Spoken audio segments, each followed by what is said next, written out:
people to join. Today, I want to go over a few concepts on capacitors and to finish some problems on circuits before I introduce chapter 17, which will be Ohm's law and electric current. All right. Something important I need to point out is a couple of equations that normally we don't use at this level, but they are helpful, and they're going to be helpful for the one particular problem in WebAssign, for WebAssign number or assignment 2. Assignments 4 and 5 are already open there, and they are based on what we're going to be discussing this week. All right, and they should all help you to prepare for the test. For the upcoming quiz on Thursday, assignment 2 and 3 for sure, you have to make sure you complete them or you are comfortable with them, plus the class problems that I do, okay? Let's see, so let me just check if it's assignment 2, the one that has that particular problem. No, it's not assignment 3 actually. So assignment 3 has a problem where I need to give an equation for it with electrics. Other than that, let me just check here. In the meantime, you can ask any questions. All right. Still waiting for a few students.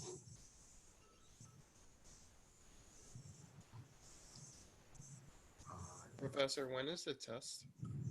The test is gonna be next Thursday. So Thursday the 16th.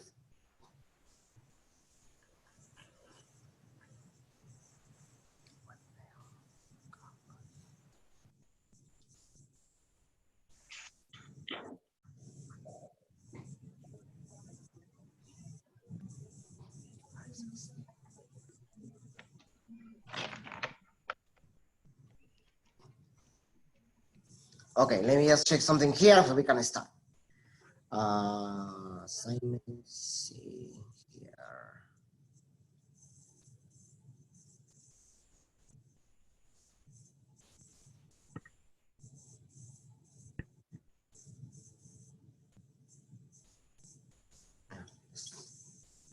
Right thing. Probably so.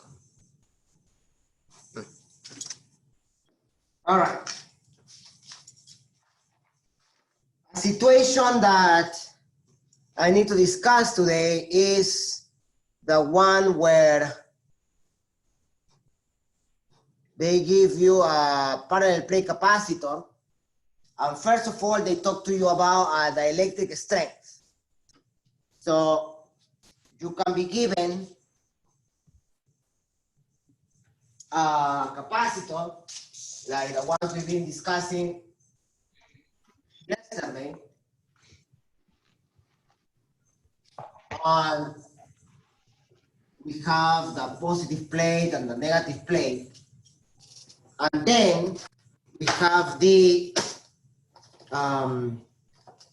electric field going like this. In some problems, they call this the electric strength. The reason is because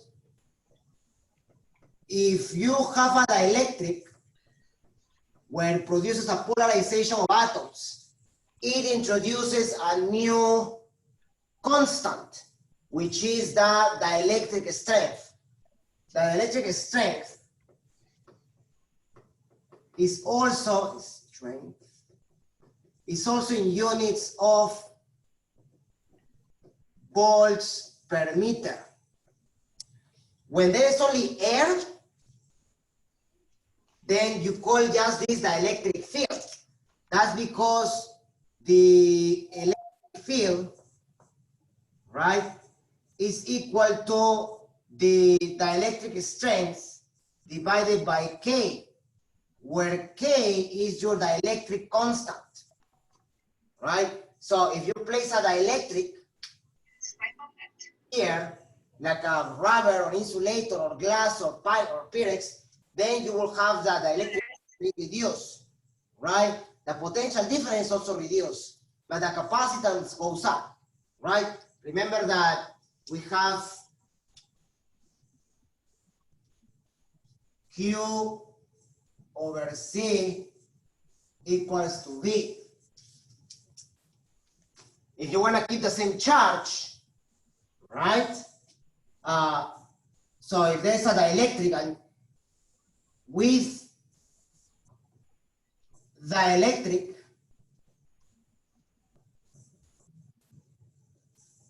then the capacitance becomes K, the new capacitance becomes Kc, and the voltage becomes V over K. And you know V is equal to ED, right? The distance doesn't change. This distance doesn't change. So the electric field gets affected as you would expect because of the dielectric. The charge does not. The charge is how much charge is built on each plate. So this could be positive Q and negative Q, but that remains unchanged. So just beware on that. The electric strength will be the electric field if it's air, if K is equal to 1. That's when you have that the electric strength is equal to E.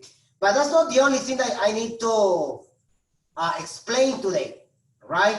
What if they give you that electric strength and just the area between the plates? And you're probably wondering what type of information can you get just from the electric field or the electric strength?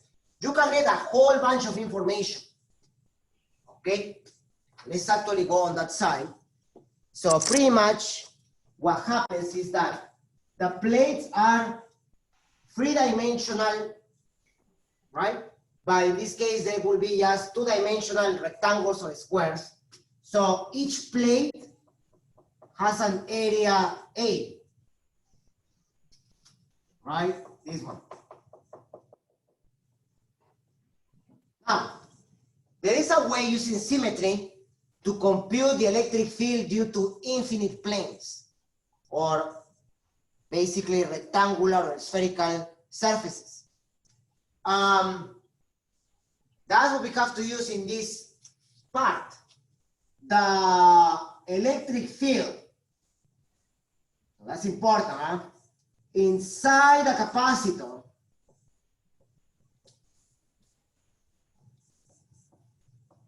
is given by the equation, not just V over D, but it's also given by the equation sigma over epsilon naught, where E naught is 8.85 times 10 to the negative 12 farads per minute. Now, what's that sigma? So imagine the board, right, was one of the plates. The board has some area A, right? The whole whiteboard has an area A, and there can be charge on that plate. If you divide the charge by the area of the plate, you get what we call the charge density of the plate. That is sigma. All right? Sigma is the charge density. Charge densities are not used a lot at this level. We use them a lot in Gauss's law and to compute varying electric fields, variable densities and stuff. But in this particular case, we need to use that because if they don't give you any other information, right, but the electric field, automatically you can get sigma. And that sigma, if you have the area of the plates, you can get the charge Q, right? And Basically, that already provides you quite some information about the capacitor. You have the charge, you have the electric field, you have the area between the plates, then it gets easier to compute the capacitance, right? So in the problem on the web assigned, they tell you that the electric strength, they give you the area between the plates and they ask you for the charge, right? And then, yeah, so the way you will do it, if I give some values here,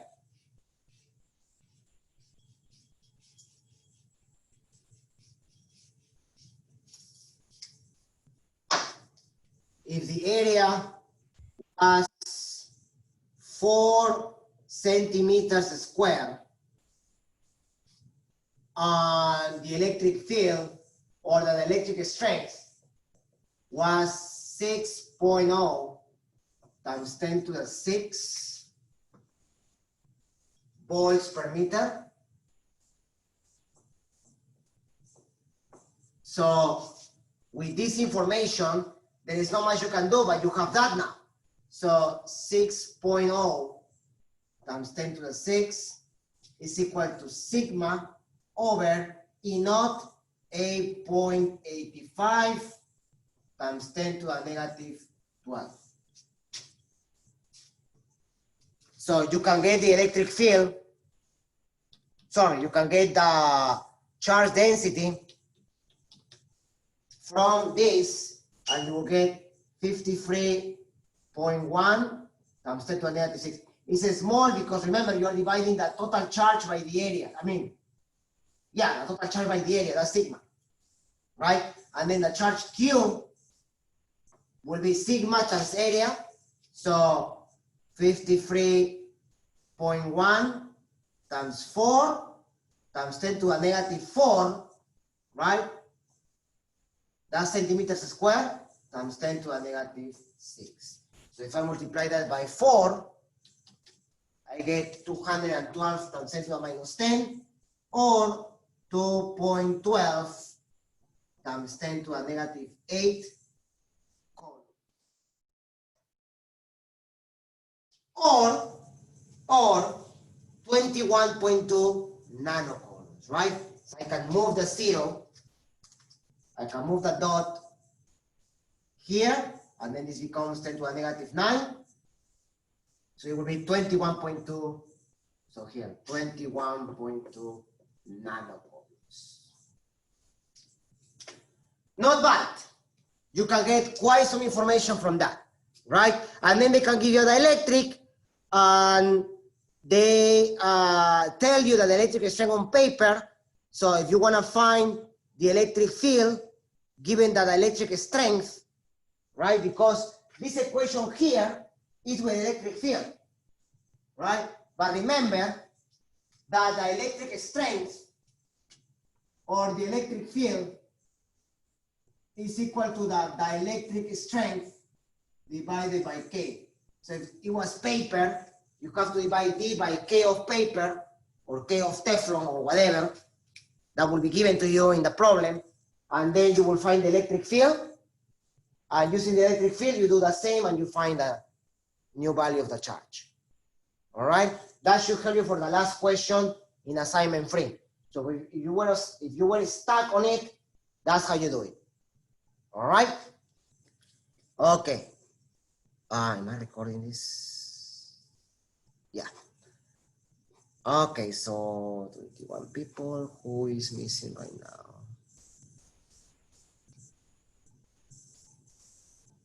Oh, okay. Yeah. All right. Let's do now one more capacitor problem so we can go into circuits. The capacitor assignment 3. I can see some people already finishing it, so that's good. But remember, after class today, I will do maybe this time 15, 20 minutes of office hours if you have any questions. All right. But let's do one more problem on capacitor circuits so we can go into car.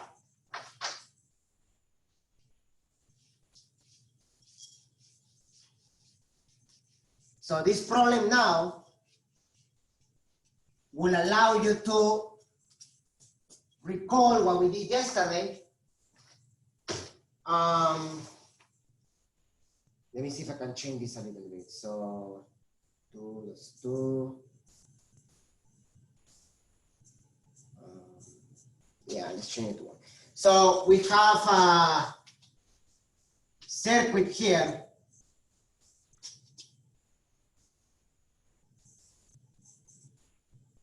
One capacitor there.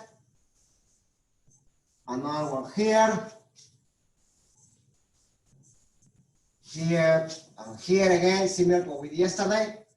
But now I'm going to add a capacitor outside.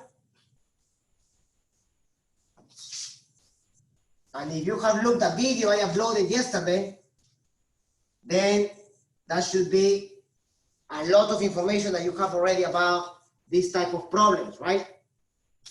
So we have here 3 micro, 6 micro, 12 microfarads, 4 microfarads, right? So let's see.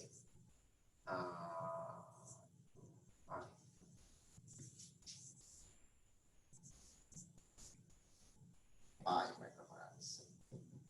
So 15 volts.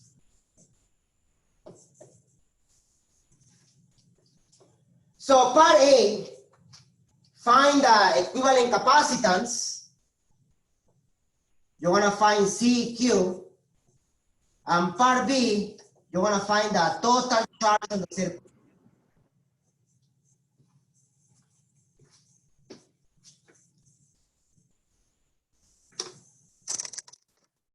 Right? So we have the current or the charge, all of it going through here and then getting split through here and here. And then they will recombine here to go back and get, right? And you have this circuit. Something you're going to learn today is that we assume the cables to have no resistance. That's not always the case. Now, it's minimum, right? Normally copper cables, conductors, they have a minimum amount of resistance. But still some heat is dissipated, some current is actually being lost, right? But still, we can assume they are ideal, so it goes like that.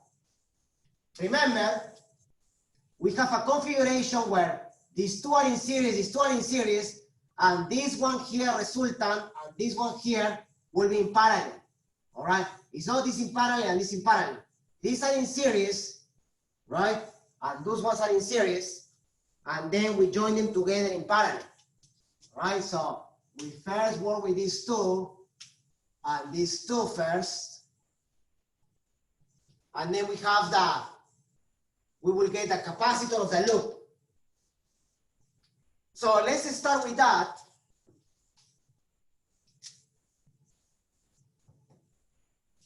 Twelve and 4, 1 over C equals to 1 over 12 plus 1 over 4. If you do the mathematics there, you will get 3 microfarads. All right? So this is all free. Let's put here. And then you have 3 and 6. Again, 1 over C equals to 1 over 3 plus 1 over 6. If you do your math there, you will get 2 microfarads. So all these two are combined into 2 microfarads. If you pay attention to yesterday's class, or if you look at a class companion video, right, you will recall that you can always draw this loop here, right? And you can say, now I have one capacitor here, one here, and I have the other capacitor here, and I have my battery here. So I now have 2 and 3. They are in parallel, so if I add them, 3 and 2, the capacitance here is how much? 5 microfarads. So the whole loop has been reduced to 5 microfarads. And outside of the loop, in series, you have now another 5 microfarads. So C equivalent, right? Or 1 over C equivalent, sorry, is equal to 1 over 5 plus 1 over 5. That makes C equivalent 5 half or 2.5 microfarads. Part A. Part B will be find Q. Q total on the circuit is C equivalent times the voltage, which is 15. Oh, why did I put 15? Let's change that to something better. Let's change that to 12. 12 volts, okay? So I change the voltage to 12 for the math here only, right? So 5 halves times 12. Don't forget the micro. So that will be 30 microcoulombs. That's the value of Q. So I found part B as well. And immediately you realize that that's also the charge here. The Q on 5 is 30 microcoulombs. That's the Q and that's the capacitance. And if you think about it, 6 volts, right? If I divide 30 by 5, I get 6 volts. Everything is 12. There are 6 volts here. How much voltage is in the loop? 12 minus 6, 6 volts. But, I mean, that's extra information that I can use. But also remember that the capacitance of the whole loop was 5, right? And also now we know that the voltage on the loop is 6. And how much is the charge on the whole loop? 30 microcoulombs. So, I mean, I can use that 30 divided by 5, I get 6 volts. Why do I need that? Because now I want to find the charge here, here, here, and here. Right? But I know that the loop, which is in parallel, these 2 are in parallel, these 3 and these 2, right? Or these 2 are at 6 volts. So, if you were doing this in a test, I will need to erase this part now, just to show you how do we divide the charge on 3, 6, 12, and 4. All right? So so Q5 has 6 volts because it's half of the system and the top is half of the system. Is that correct? Yeah, this one, right? Okay. Yeah. So there are 6 volts here, and there are 6 also here because that's also 5. All this is 5, all this is 5. Oh, okay. Okay, I see it. Right? Thank you. Also, the good thing about this problem is that every capacitor now has different values. So now you can see what happens when you have that case, right? The first step is to identify that the whole loop is at 6 volts. And because it's in parallel, then you know that they share the same voltage. So let's erase this part. I already used this one anyway. And let's go into the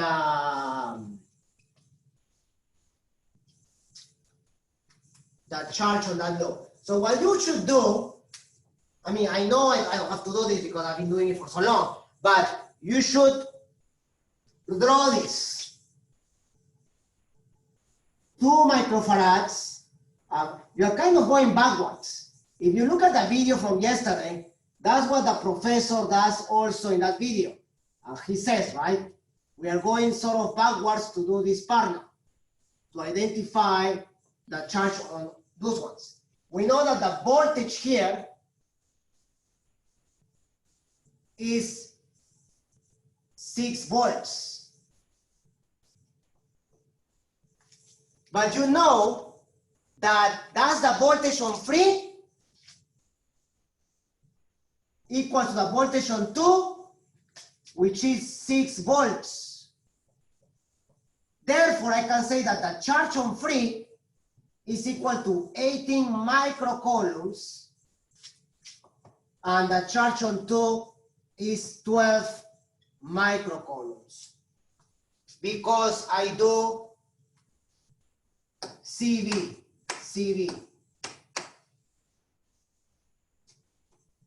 And what's 18 plus 12? 30 microcoulombs. So makes sense. Conservation of charge. And I already have what I need, because free is a combination of series between 12 microfarads and 4 microfarads. So therefore, Q on 12 equals to Q on 4 equals to 18 microcoulombs.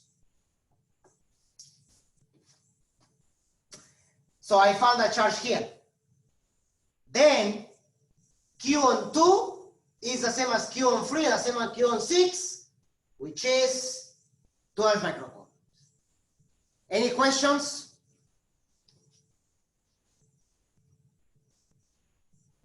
Right? Does it make sense? Professor, Yes. can you explain again? Which part? This part over there? Yes, yeah. So the first thing is to identify that the loop, that loop there, was these 2 micro and 3 micros. The combination will give you 5. And to identify that this was a 6 volts, the whole loop is a 6 volts. Right? Now, you have a parallel loop, like here. The voltage on 3 is the same as the voltage on 2, right? Which is 6. So the voltage on 3 is equal to the voltage on 2 equals to 6 volts, because they're in parallel, right? This one here is a parallel arrangement.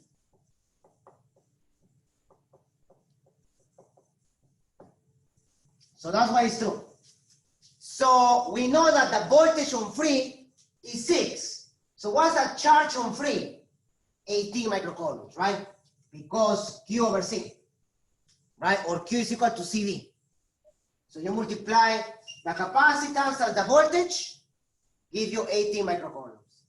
The capacitance times the voltage give you 12 microcoulombs. And it makes sense, because 12 plus 18 give you the 30 microcoulombs that goes through the circuit. That's the Q total. And then 3 microfarads was the series combination of 12 and 4. And in series, Q is constant. So that's the rule. All right. So the idea on this section will be that you remember what the rules are for capacitors in series and in parallel. For capacitors in series, the rule is that the charge is constant. And for capacitors in parallel, the voltage is constant. All right. Once that's clear, it's easy to do this. Now, I try to put good numbers in the test, in the quiz, and in the examples, right? But obviously the numbers, some of the numbers that you get in the web assignment, because of like, you have more time and all that, may be more realistic. So they will give you decimals. So make sure you double check your answers, all right? But so far what I'm seeing is that you guys are not having any issues. Remember, attempt assignment 2 and 3 by tomorrow, because tomorrow I will do again a small review in the last half an hour or 45 minutes of class, so all these concepts are clear. So we're gonna go back and review electric potential, capacitors, and circuits. All right. Any other questions about this? Professor, on the capacitor to the right, not in the box, would you, to find the voltage, would you just take the total charge and divide it by the capacitance there? Yeah, pretty much. Because That equation, is that for the voltage that goes into the upper box that's complex? for this one, right? Yeah, I'm talking to the capacitor to the left of that. Oh, for this. No, Professor, I don't know what the Q5 equals 30 micro. Oh, okay, yeah, that's Q on this. Okay. This is 5 microfarads, right? This Okay. capacitor. So you know that the charge on the circuit was, this Q was 30 microcoulombs. So all the charge is going through 5. So if you use this equation, Q over C, you get the voltage on this capacitor, which is 6. But the total voltage supplied is 12. 12 minus 6 is 6 here as well. Thank you. Professor, Yeah. if there, oh, sorry. I'm sorry, were you done, Kev? Yeah, I'm done. Okay. Professor, if there was a 6th capacitor on the left side, let's say it had 3 microfarads, how would we have to do anything where we have to divide that 12 volts among that? If Or there will was we a always capacitor have here, equal farads? if there was one here. Yeah. Okay, yeah, so let's, so this problem is done, but let's add a capacitor here, right? If there was a capacitor here, okay, so that's 5, 5. Let's put here 10 microfarads. So this will change C equivalent. C equivalent, we got 5, half, right? When there was only those. If you have this one here, you will have now 5, 5, 10. So you will have 1 over 5 plus 1 over 5 plus 1 over 10. So I'm just gonna do the equivalent and how the voltage is changed. All right, so you can then complete the problem yourselves. But if you have 5, 5, and 10, the equivalent capacitance will be 1 over 5 plus 1 over 5 plus 1 over 10. That will give me 2 over 5, 4 over 10, plus 1 over 10. Oh, there you go. So C equivalent will be 2 microfarads. All right, perfect. So that will be my new C equivalent, right? Because I added this capacitor. So my new Q, using this, my new Q will be C equivalent times V. V was 12. There is less charge flowing. Makes sense, right? The capacitance went down. How did you do? You did Q divide, okay. Right? Yep. They are proportional. If Q goes down, C goes down. C went down, Q goes down. So 24 microcoulombs. And then what I will do, or what you know, is that Q here is now 24. And Q here is also 24. So let's take a look. Now the voltage on 5 is not 6. It's 24 divided by 5, which is 4.8. So now the voltage here is 4.8 volts. The voltage here will be 24 divided by 10, 2.4 volts. 4.8 plus 2.4 is 7.2. 12 minus 7.2 is 4.8. So the voltage on this capacitor is 4.8 now, not 6. It also went down. I was hoping you said that we would just have equal voltage. Yeah, Equal because the capacitors are the same. capacitance. Yeah. But it's a good exercise to see what happens when you add more capacitors, right? And then you can redo the problem. That's one way But to we won't study. have to do that. We won't have to do that on a test or anything. On a test, you will be given a circuit, like the ones on the homework or like this, for example, right? And you will have to find C equivalent, the charge, and the charge on each capacitor. That's normally a typical test question. All But right? not this complicated, right? It's never been this long. Okay. All questions are the same in terms of how complex they are, but it might just be a few, like 3 or 4 capacitors, right? Not 5 or 6. Okay. Thank you. But yeah, the idea is that you get to understand the basic concepts. All right. So I hope this is more clear now. All right. And in fact, this is going to be very useful because we will be doing the same for now current, which we're going to introduce right now. Okay. So are there any other questions about this?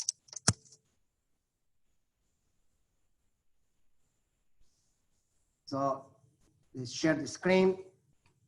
As you can see, we've covered all assignment 3. All right. Assignment 4 here. Now we're talking about circuits, and then assignment 5 is parallel and series resistors. So now let's go, and I think it's good that we're doing this now because many of you are doing the lab on Ohm's law. So it will be good now for people to kind of get the idea of what you are doing. All right, so let's go back and do the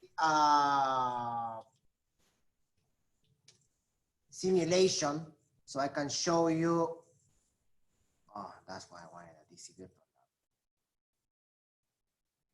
So what I did on the lab is I show a simulation like this. Let's discuss the idea of current and electricity. We go to here. Oh, by the way, are all the recordings working now for everybody? Did you guys try them?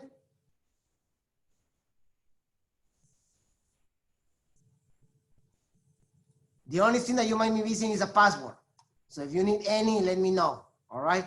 But all the recordings should be up and running, okay? Anyway, so we're gonna start doing electric current and circuits, all right? And we're gonna start first with a definition of current, which is the charge divided by the time, coulombs per second. So the idea is to understand how a circuit works. So pretty much what you have is wires in a lab, right? And we can have, let's say, a light bulb, like this. And we can have cables that, again, we're assuming to have almost no resistivity. And then normally what we have is a switch, like that. And then we have another one here. And then in addition to all that, we can put a non-meter here, which is a device to measure current. We have another cable here that's all in series. And then we have a battery. And then we have another cable here. And then another cable here. So that's a basic circuit. If I close this, then current will start flowing. But what do I need here? I need voltage, right? Now,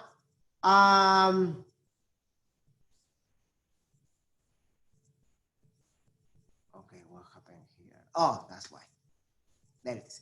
So if I open the switch, nothing is going on.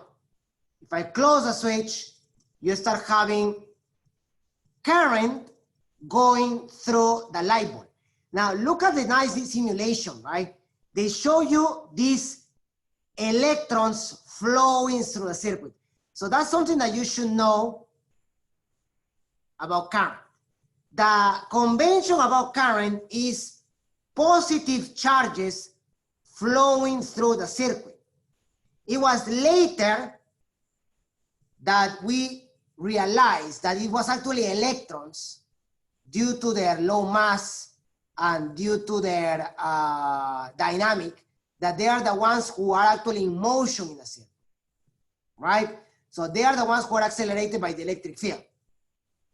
However, when we draw the direction of current in a circuit, we still use the convention. So you will see when I draw my bat, or even here right now, you can see that the current is like leaving the positive and going through negative, from negative to positive, right? So we know that the case is electrons flowing, even though the convention for current is positive charges flowing through the circuit, all right? Now the current is the amount of charge per unit time flowing through this wire, and that's the amperes. Now, let's take a look at the voltage, that's 50 volts. What happens if I make my resistance 20 ohms? So I get 2.5. So that already gives you Ohm's law. Ohm's law is the relationship between voltage and current. And the constant between those two is the resistance. Voltage divided by current is the resistance. So V divided by I is equal to the resistance equals to 20 ohms. So there it is. The units for resistance is ohms, for currents is amperes, for voltage, which by the way I can measure using this device. I put it here and here, I get 50 volts. What I did there is I plugged the voltmeter in parallel with this. So why can I do that? Because the internal resistance on the voltmeter is really high. So the current, almost no current gets through the device here. However, with the ammeter has a very low resistance. So the current flows like nothing through here. However, what can happen is that if I connect this ammeter in parallel, the current will blow the device. That's why we have to be careful with the lab when we connect this type of equipment. All right, if you were doing this in the lab, right, resistivity or the Ohm's law, or even the resistors in series and parallel, what we're gonna do on Thursday, you will have to be careful with how you connect these devices. Let's see what happens if I increment the voltage. The brightness of the light bulb increases, and so the velocity of these electrons flow. So there is a quantum or microscopic definition for current. Current is the amount of charge per unit time, Q divided by time. But there is another equation for current. Microscopically speaking, current depends on the drift speed of the electrons, the density of charges moving through the wire, the charge of the electrons, and the area of the wire. All right, I will write the equation on the board, but just bear in mind that there is also a microscopic definition of current. All right. So in order to talk about current, we need to have circuits like the one I showed in the simulation or here, and they need to be a closed path where the charge can flow, returning to the starting point. So what do I mean by that? I mean this, right? This is a closed path. If I open the switch, no more current is flowing, right? Now, the battery uses chemical reactions to produce a potential difference. Now we're gonna be calling that a voltage. The potential difference that we have been studying on chapter 16, that is the voltage of the battery. So when you buy a battery in Radio Shack or anywhere you go, right? We get batteries in 9 volts, 1.5 volts, 12 volts. That is a potential difference, right? Now, in terms of physics, we can understand the current as the flow, like the flow of water. And remember that the electric field goes from regions of high potential to lower potential. The same happens with current. So the current will flow from regions of high potential to lower potential. And on top of that, it will flow across regions with low resistance. That's why the voltmeter has a very high resistance, because if you connect it in parallel, it will not disturb the circuit because it has a very high resistance. So current will try to avoid that path. All right? Now, something that you need to understand as well is the concept of EMF, which is called the electromotive force. In any circuit, right, where you have a battery, the terminals, or when the battery is disconnected from any circuit, right, then you have a potential difference that we call the EMF. The EMF is the effective voltage, is the ideal voltage that every battery has. All right, so as it says here, it's not a force, but it's the potential. All right, and we define that as the amount of work to move the charge from one terminal to the other. So what is the difference between EMF and voltage? Voltage is what you measure when you have a circuit closed. For example, the voltmeter, when I close the circuit, is measuring the voltage. That's why it says that a voltage. The EMF will be when I look at this battery and I take a look at the nominal value for the voltage, right? So what I'm trying to say right now is that every battery, every power supply has an internal resistance. Any device that you use in real life has an internal resistance. It's a way to protect the equipment from short circuit. So what is the relationship between EMF and voltage? The EMF, right, minus the voltage produced by the internal resistance give you the voltage on the battery itself. Again, that's an equation that I will write down after I introduce these slides. So there you are, right? The flow of electrons will always be against the negative plate because they will be ejected from negative to positive. That's the direction of current. That's the direction of the flow of electrons. However, we know that the direction of current, right, in terms of convention, goes like this. So when we draw circuits, guys, I'm gonna draw the direction of current from negative to positive by going like this. In this case, it will go clockwise. Right now, it doesn't seem very important, but believe me, it's gonna be very important once we start doing more complex circuits. Wait, Professor, it goes from positive to negative? Yeah, that's the convention. Even though the flow of electron goes like this, right? In the opposite direction. All right? In terms of magnitude, it's not affected. Let me prove that to you. Let's change this battery to this position. So the current, when it was the other position, was how much? 4.75 amperes. Let's open the switch. Let's change the direction of the battery. I have the same value for current. The only thing that changed is the direction of the electrons, right? So that's it. All right.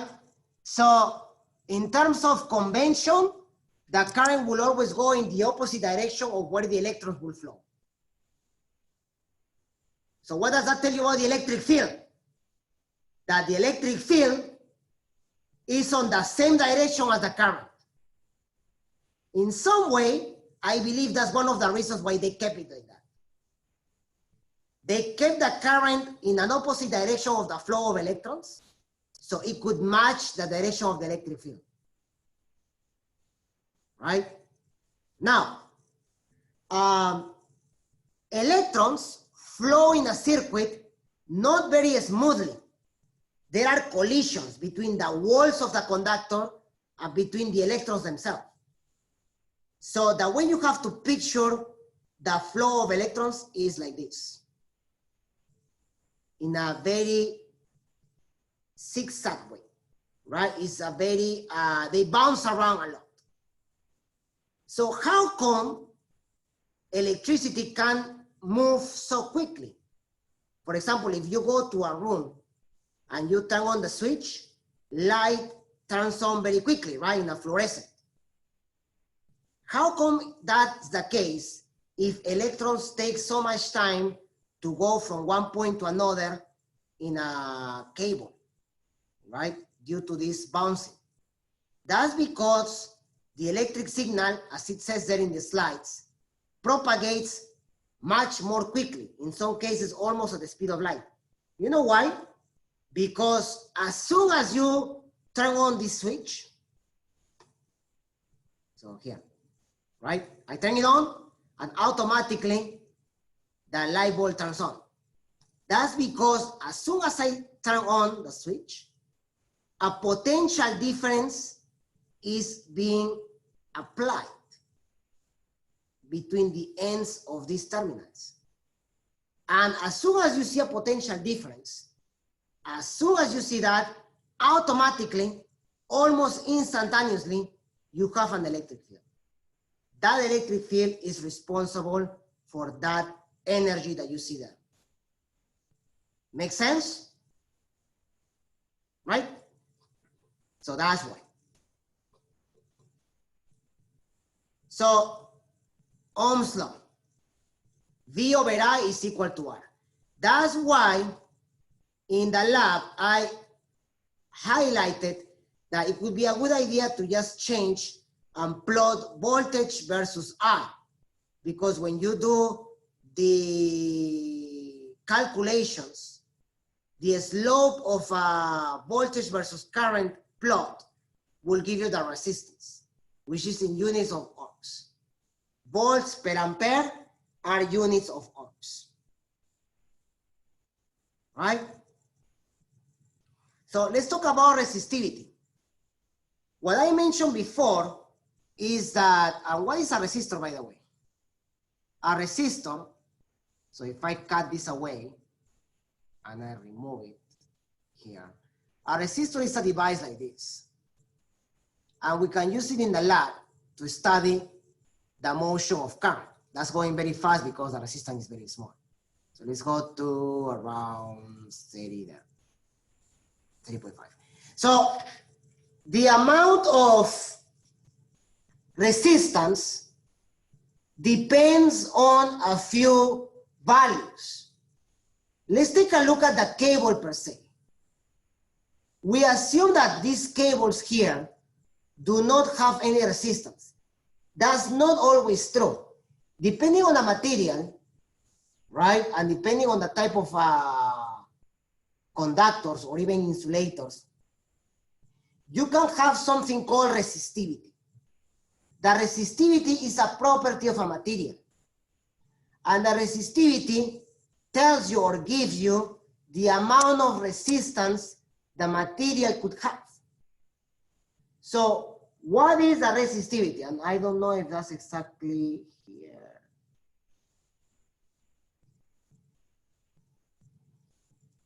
So they give you the resistivities. So I have actually to write down here on the whiteboard. All right, so let's go, let's leave that in here. And let's go into screen. So the resistivity of a material is a property of a material, and they are in relationship with the resistance. So let's take a look at that. For any material, right? So let's say I have a cable. I'm gonna zoom in and I have a cable like this.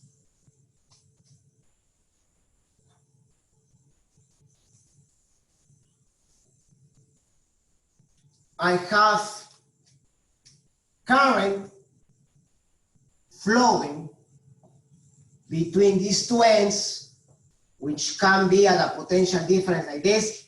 The small one is a negative, the large one is a positive. So negative, positive. So if I have it like that, the current goes like this. All right? But the flow of electrons goes like this. That's because the electric field goes like this, right? These two are parallel, opposite direction to that. Anyway, so this cable has a cross-sectional area and has a length. The cable can be made of copper, gold, or aluminum, whatever. That will give you a property rho. We call that resistivity. Yeah, I know. Rho is used a lot, right? For density, for volumetric thermal dilation and stuff. But in electricity, is used as the resistivity. So how do I relate this with a resistance? A cable has a resistance equals to the resistivity times the length of the cable divided by the cross-sectional area, which make resistivity in units of ohm meter, because the units of resistance are ohms. These are that's the symbol for resistance. All right? That's the topic of the lab we're doing today. All right? Today we're going to be finding the resistivity of materials, given a length and given an area. Right? So an exercise will be to pass on different voltages. So let's actually do the exercise here so you can understand. We are going to pass on different voltages through that cable, like we did with a light bulb or the resistance. And you're going to have a plot like this. We are going to have different data points for voltages, at least 6. And then we're going to have different data points for current. Each point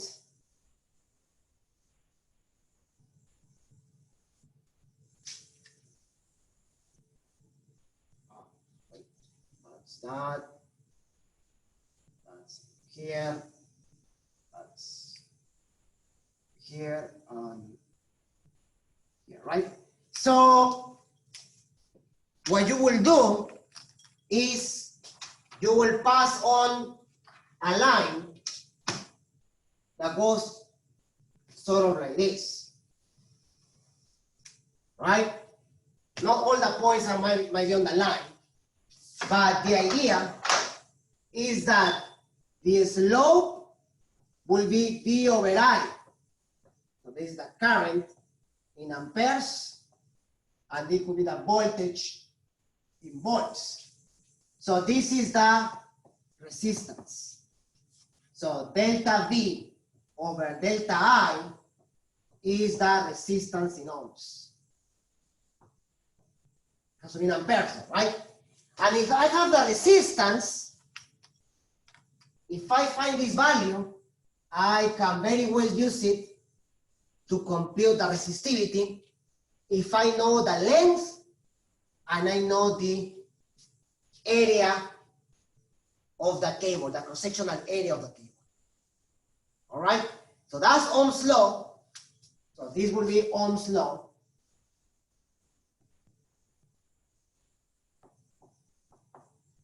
And this is the resistivity equation. All right, there is a table for resistivities. For conductors, resistivity is very small. The lower the resistivity, the lower the resistance. For insulators, it's very high. And for semiconductors, it's in between. All right? So it's important that you don't need to memorize that because that will be given, but that you understand what is the difference between one and the other. All right? Not just with the units, but also with the concept itself. So now let's see if I can find a good problem here for resistivities, all right, and then for Ohm's law. Let's see.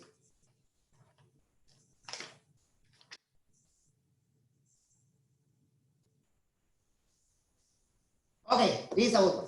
So we're gonna find the resistance, all right, of a cable, of a piece of nichrome, right, with where they give you the radius, and then, okay, that's a good problem. So let's erase this and let's do an example where we're gonna combine both Ohm's law and the concept of resistivity. So let's take a look. We're gonna find, let's find the resistance of a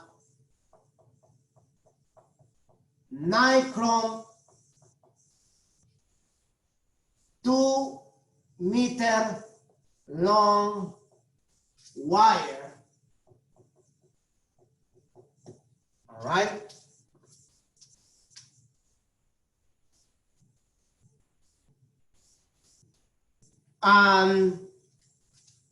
The nichrome wire has the following properties. They give you the radius of the wire. So this radius here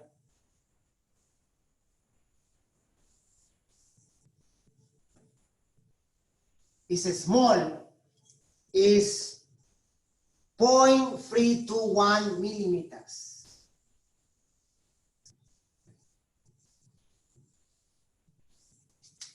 And the length is 2 meters.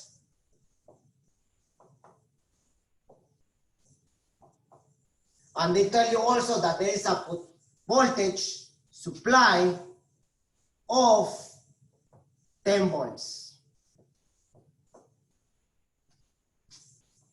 So how do you find the resistance? And then how do you find also then find the resistance? And then we will also find the current through the wire. Find I. I is the label for the current. So if they give you the length, the radius, and the type of wire, the resistance of the wire is the resistivity length divided by the area. For the resistivity of nichrome, the value is 1.5 times 10 to a negative 8. So 1.50 times 10 to a negative 8. the length of the wire is 2. But now I have to be careful with the area. I want to leave that in there like that. The area. To find the area, we need to use the radius of the wire. The radius of the wire is 0.31 millimeters. So the area of a circle is pi r squared. Now, millimeters, right? 0.321 times 10 to the negative 3 meters, but all that squared. Be very careful, right? That's how you find the area. The way you're going to do that is you're going to square 0.321. You're going to multiply by pi. And then you will have this. Wait, is that correct? Doesn't make sense.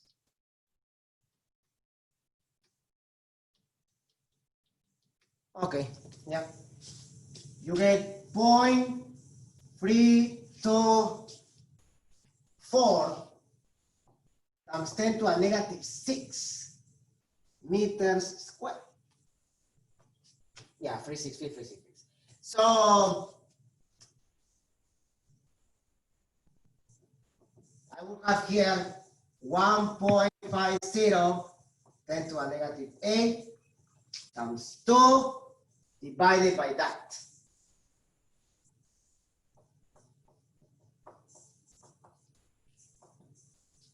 And if I do my math there,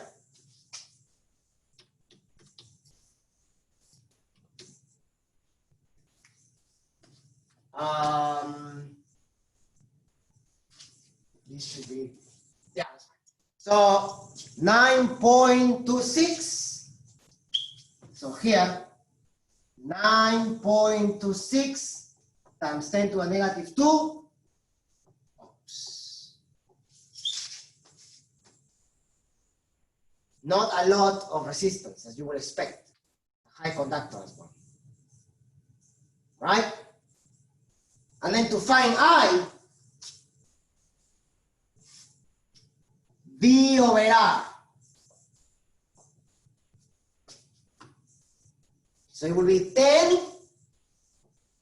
divided by that.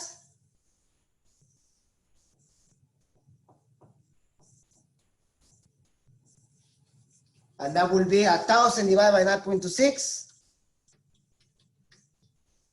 108 approximately. Yeah. Amperes.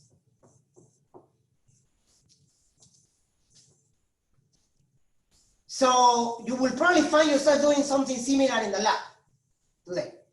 You're gonna find that, actually no, not the same, because you have to find the resistivity, right? So let's see if I can find a problem like that as well. Yeah, let's do a problem where you have to find the resistance and then the resistivity. All right, so this problem here, I found the resistance based on the type of cable. So today, you're probably not going to be given the type of cable, but you're going to find properties of the cable. And then by using Ohm's law, you find the resistance. By using the resistance, you find the resistivity using the length and the area of the cable. Okay, so let's do one example like that.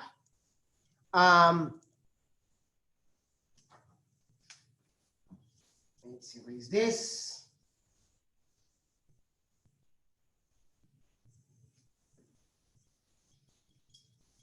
At the end of the day, it's all about the algebra. You just have to be careful with that. All right? So we're giving a cable again. Right? You have, this cable is at 12 volts now. And the current is now 0.45 amperes, so not a lot. The current is 0.45 amperes. And the length of the cable is 5 meters now. So this length is 5 meters. 12.5 meters, and the current is there. The radius is now in centimeters, so it's a longer cable.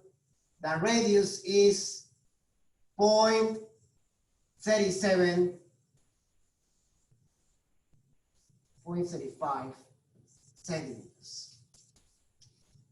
So part A will be find the resistance. You're gonna find the resistance. And part B, you're gonna find the resistivity.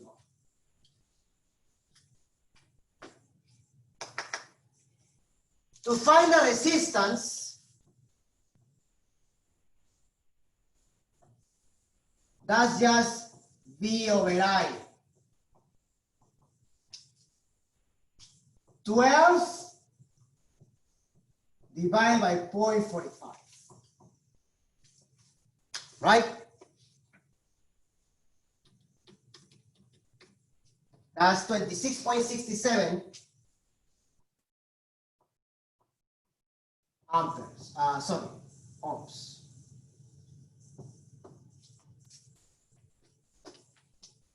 Now, let's use that to find rho.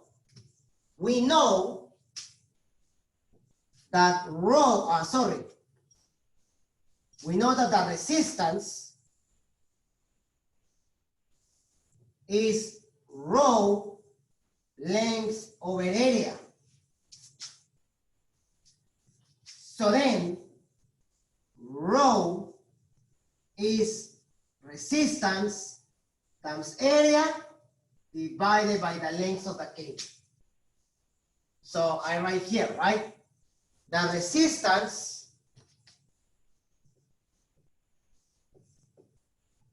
divided by the length, 5 meters.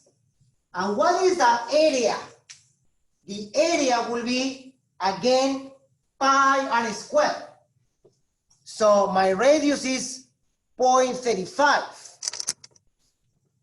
So I put parentheses, I do pi 0.35 times 10 to the negative 2 all squared.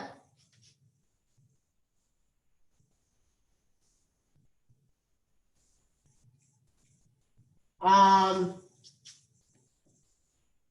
26.67 divided by 5, and then all this, you see what I get. 0.35 squared times pi again, because, oh, sorry, it's I squared. So it should be pi this square, right? So 0.35 times 0.38. So I get 0.38 times 10 to the negative 4.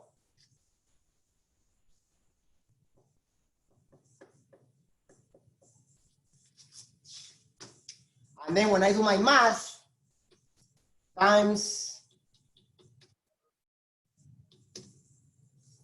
I get 2.05 times 10 to the negative 4 ohms meter.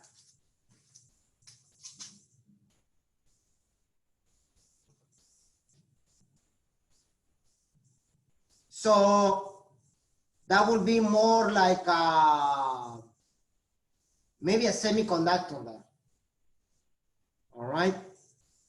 Materials that are very good conductors like silver, copper, gold, they have very low resistance. That's actually a high resistance. And it makes sense because the current is very weak. Given this voltage, the current was weak. So the resistance was actually high. Okay? That's how you do problems with resistance and resistivity.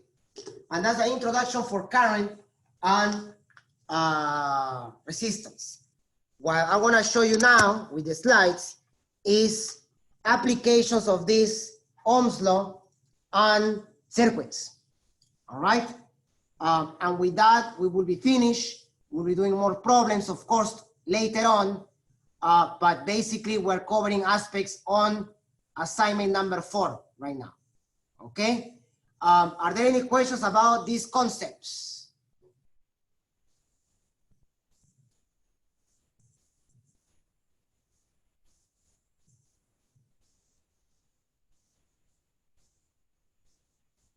Any questions? Okay, so let's take a look at slides here.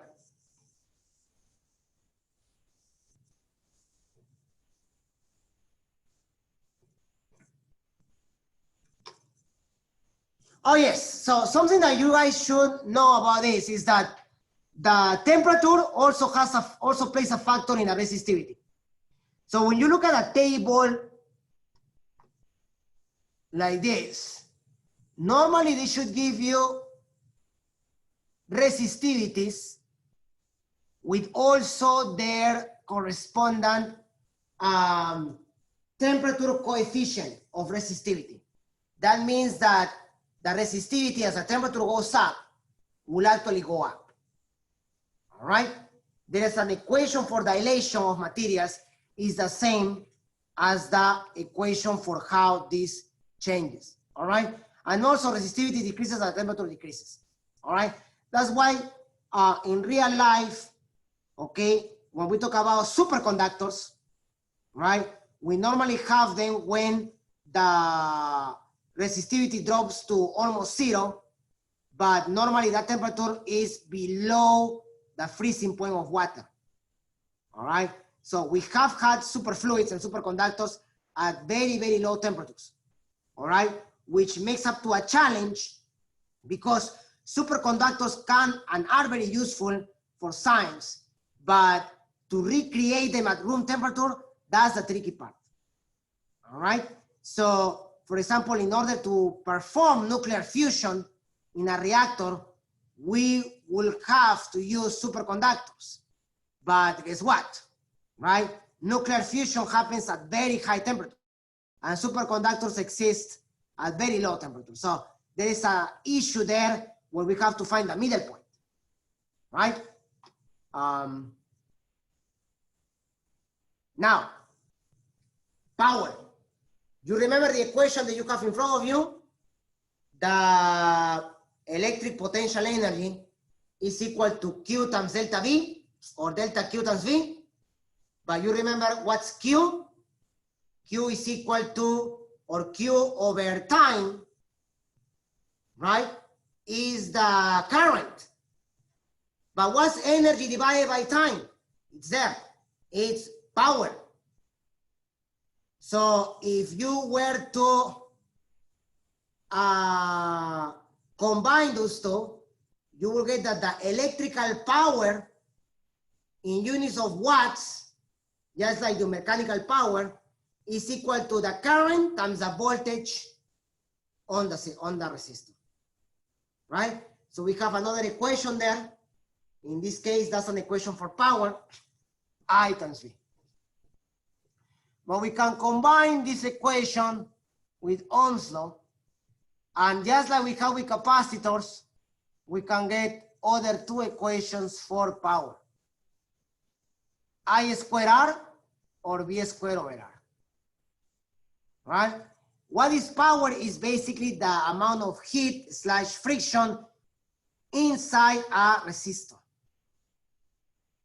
all right? You probably experiment this in real life, but when you have an appliance, like a refrigerator, a computer, the fan, right nowadays it's summer, and you approach the cables, even though they are insulated, you will see that they become warmer. That is because of the amount of current flow. The more time that you have it on, the warmer it's gonna get. That's because of the power, right? Which is released in form of heat. This power can be used by electrical companies to know how much you have to pay in your bill, right? We have what we know as the kilowatt hour. It's basically the multiplication of 1,000 watts times 1 hour in seconds. Remember that the units of joules, watts, are all based on time in seconds, right? So 1 joule is watts times seconds. And that's basically how much energy you use. And if you divide that by the amount of kilowatts per, the amount of dollars per kilowatt hour, you can find how much money you will pay for your consumption per month, right? Any questions about this? Power or energy, right? Remember, energy is power times time, okay? But we will mostly be using power, all right? Okay, so we have talked and investigated concept of resistance, resistivity, and now power. Let's talk about resistors in series and parallel, right? So it's good that we are doing that now because we just finished talking about capacitors in series and capacitors in parallel. So let's discuss now, like we did before, what happens when you have resistors in series and resistors in parallel. The first thing you need to know is that the idea for resistivity, when you talk about resistors, can be ignored. Resistivity is something that we talk mostly for cables. And it makes more sense when the cables are very long. Kilometers, for example, right? Miles, kilometers. But when you talk about resistors like the, or circuits, like the ones that we work in the lab, or the ones that you can find inside a motherboard, right? Where it's an integrated circuit anyway, where you have diodes, capacitors, resistors, busters, right? In that case, we start talking about DC circuits, direct current circuits. We will talk about AC later, which is more realistic because that's the type of current that you get in a household. But DC is going to be useful for the experiments that you could do in a breadboard or in any type of circuit that you can play around, such as Arduino or any microcontroller, right? So let's talk about resistors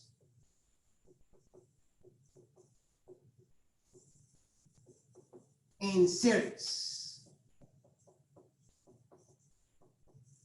And we need to remember V equals to I R. We're going to use that. Just like we use Q over C equals to. So what is the label for resistor? This, like a so. R1, R2, R3. And this is all connected to a potential difference between A and B. So we call this R1, R2, R3.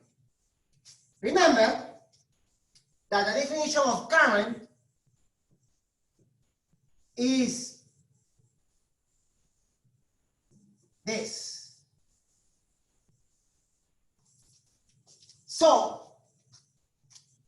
in a circuit like that, we don't talk about charge. We are talking now about current, the flow of charge, flow of electrons. We know in series, in capacitors, that charge was constant. Similarly, I1 equals to I2 equals to I3 equals to that I. By conservation of energy and charge, the voltage supply is equal to the voltage on 1 plus the voltage on 2 plus the voltage on 3. But what's the voltage? It's IR. I1 R1, I2 R2, I3 R3. But what was B? I are equivalent. I's are the same. The equivalent resistance in a series type of circuit is the sum of the resistance. Different, right? The opposite of capacitors in series. There you are.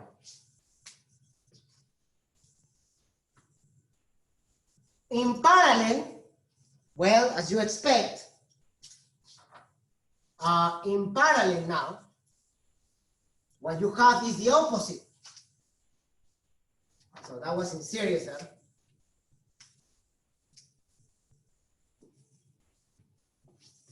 In parallel, the voltage is the same.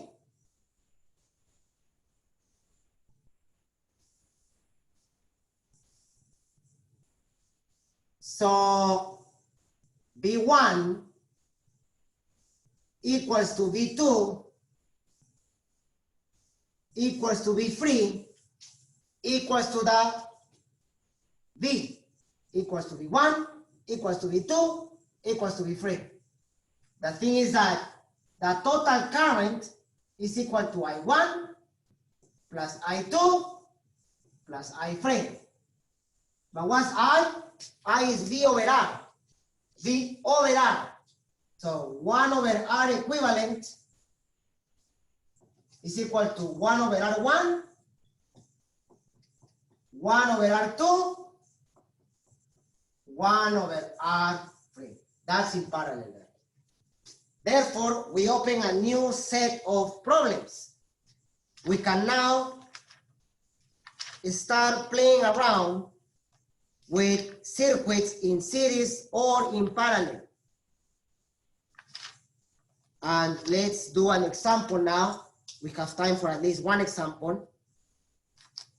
And later on, what we will do, we will combine these guys with capacitors in what we know as the RC circuit, right? All right, let's do an example, and then I will start answering a few questions that you may have. And tomorrow we will continue with some of this, and we will do a review on chapters 15, 16, and some of this for the quiz. Current won't be on the quiz.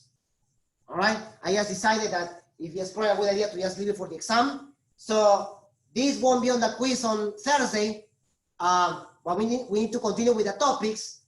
On the first test, we will have all these, and up until what we do Monday or Tuesday next week, which will be Kirchhoff laws. That will be interesting. All right.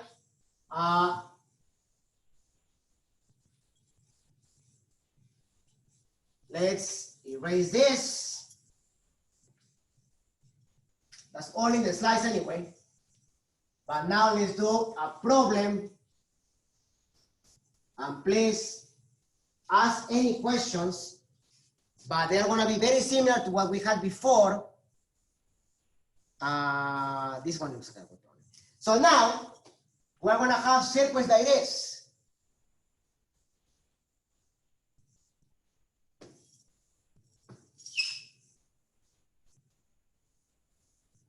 The battery,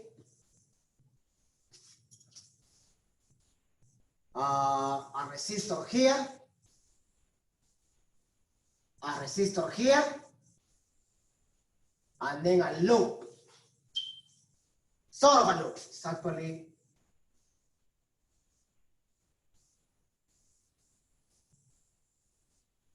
this.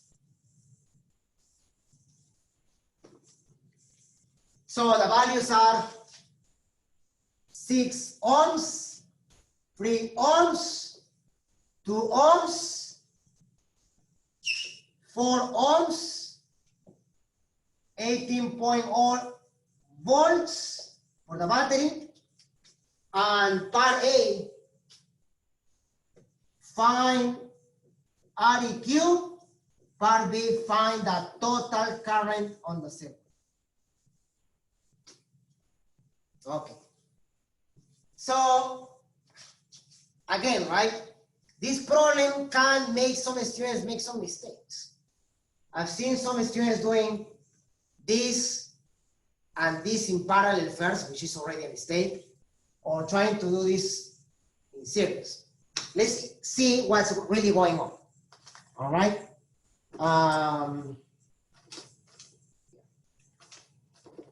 What's really going on is, by convention, right? The current is going from the negative to positive, like this. And then, even though we're going to discuss more about this, it finds a junction. Think about a junction as you have a water pipe and you have a fork, right? Water can go this way or that way. So current can go this way, but also goes this way. So these two are not in series. These two are in parallel. And these two obviously are in parallel because of two reasons: the way they are set up, parallel, but also because in parallel, the currents are always different. In series, the currents are the same. So nothing is in series here. All right, so then this keeps going. This is not a node. The current goes freely here. But then they meet here, and then this goes back to here.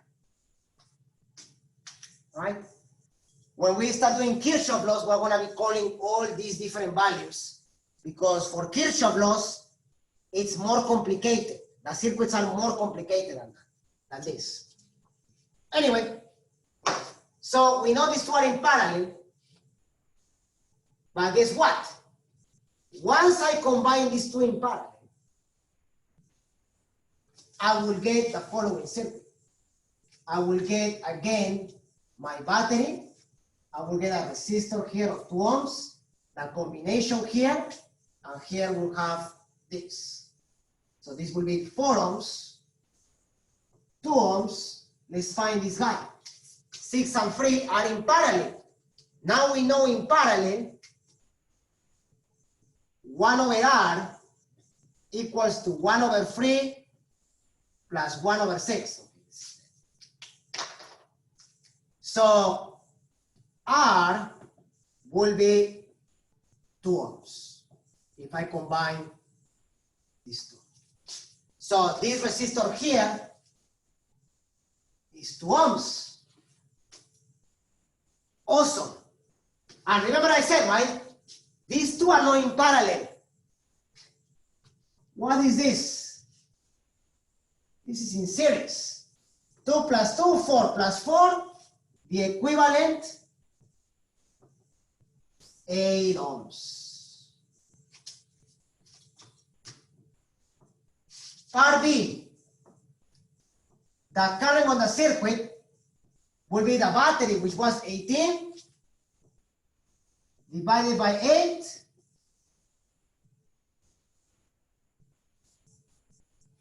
2.25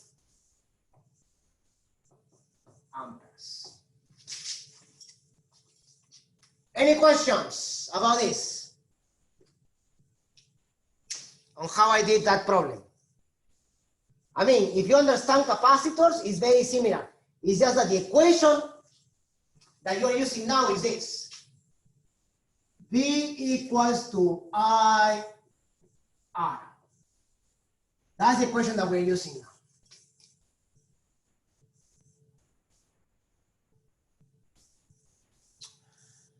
So we have that. And the other question will be, what's the current in every resistor?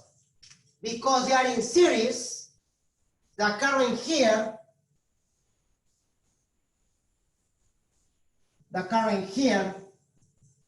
here, and here is 2.25 amperes. So here I can say that the current is 2.25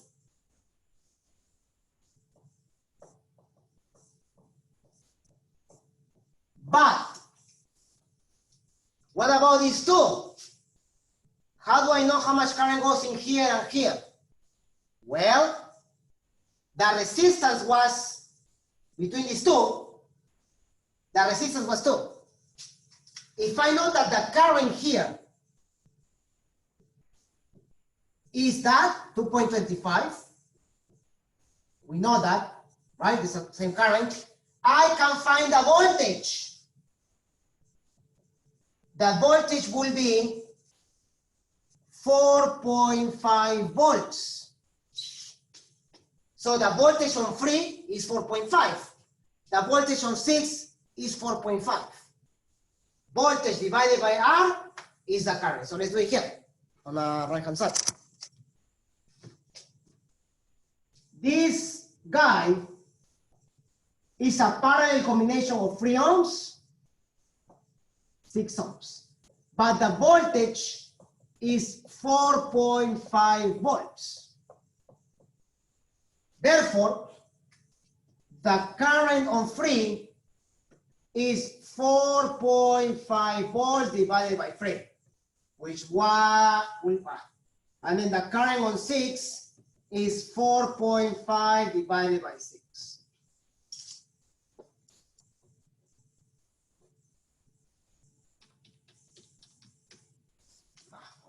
Yes.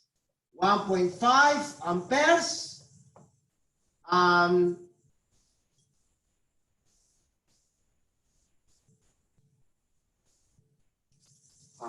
0.7, right? 0.75, half of it. Yeah, 0.75, right? The other way you can do this is by doing this current, which is the total current minus that, give you that, by conservation, right? This and that, they should give you the current on the circuit.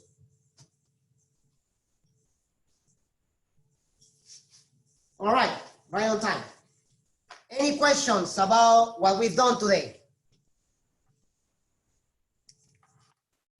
The idea, tomorrow is Wednesday, so that's good, will be to do more complicated circuits on this, and maybe one more problem on resistivity or Ohm's law. And then around 10 a.m. tomorrow, we should start with a review on electric potential, conservation of energy, and capacitors. So I think it would be a good idea if you start studying today, because tomorrow I will be doing probably just one problem per topic. All right. So chapter 15 and 16 are going to be on the, 16, right? Chapter 16 and 17.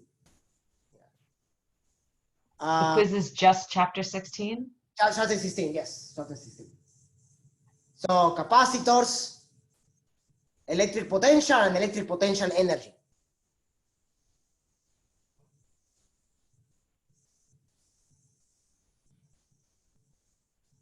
All right, guys, are there any questions? My question is on dielectrics. So on the homework, number 7, part B, they give a dielectric constant that's not 1. How do we apply that? Do we multiply? define? You divide the electric strength by that will give you the electric field. So, So we, the same as what you did in part dielectric. A, right?